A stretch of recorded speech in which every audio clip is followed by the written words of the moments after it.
Well, hello and welcome back to our knowledge base of the program. And what we're going to show you today is the question that came in about documents and being able to customize the documents section of the program. So when you go into a patient's chart, and by the way, these are all dummy patients, so don't worry about it. There's no PHI in this video.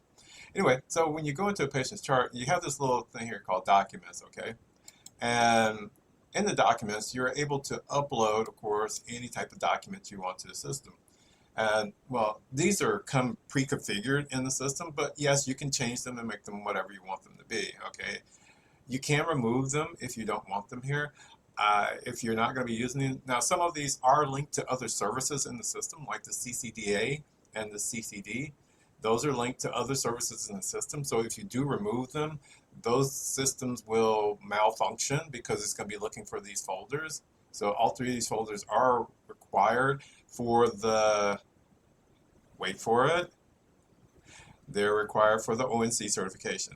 So I would highly recommend, if you're going for the ONC certification in the program, do not remove those folders, okay? Because if you ever audit it and they're not there, guess what? You're going to get a hit. Now, moving right along, how do you change these folders to make them what you want?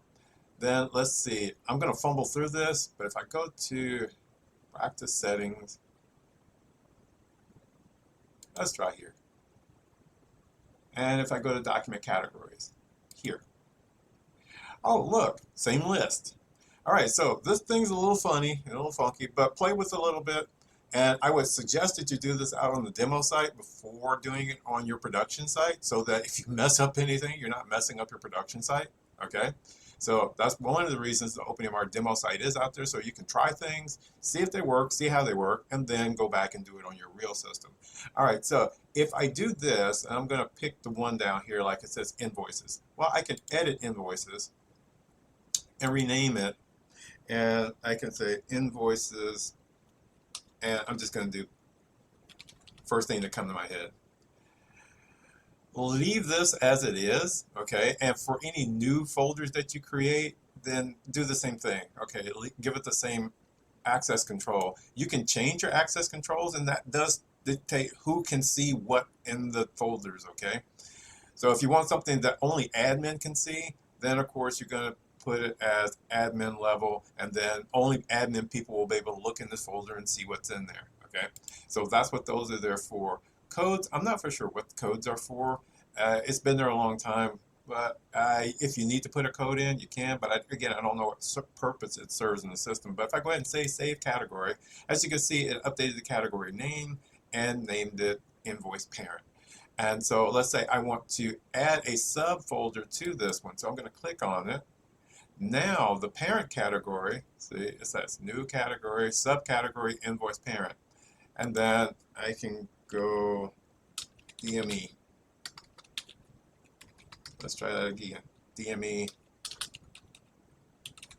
All right. And I can give it a value.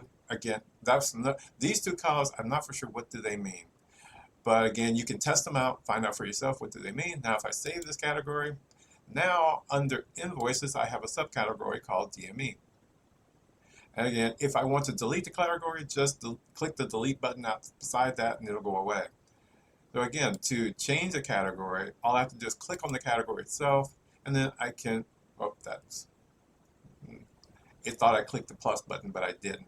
So I'm gonna go back and click edit because I clicked the category itself. If you click on the category itself, you're creating a new one. If you click edit, which I did in the last time, you saw it, you will get the edit button, and then of course you can change the, and yes, you can put numbers or whatever else you want in here for the categories. It'll allow you to do anything. And again, if you want to add another parent category, then you will go all the way up to categories themselves, click category, and then put in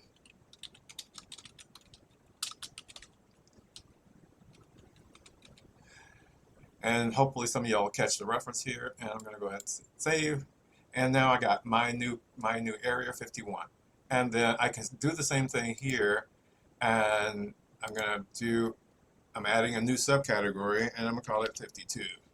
and we're going to leave it all the same. And now I have a new area 51 and 52. And this can go on as long as you want it to go on.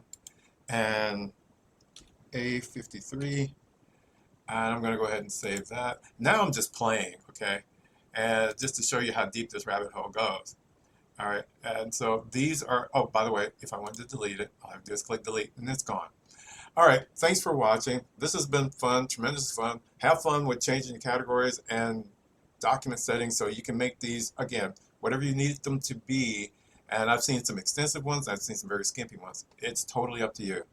All right, that's all, and see you on the next one. It's like, Jane, how do you stop this crazy thing?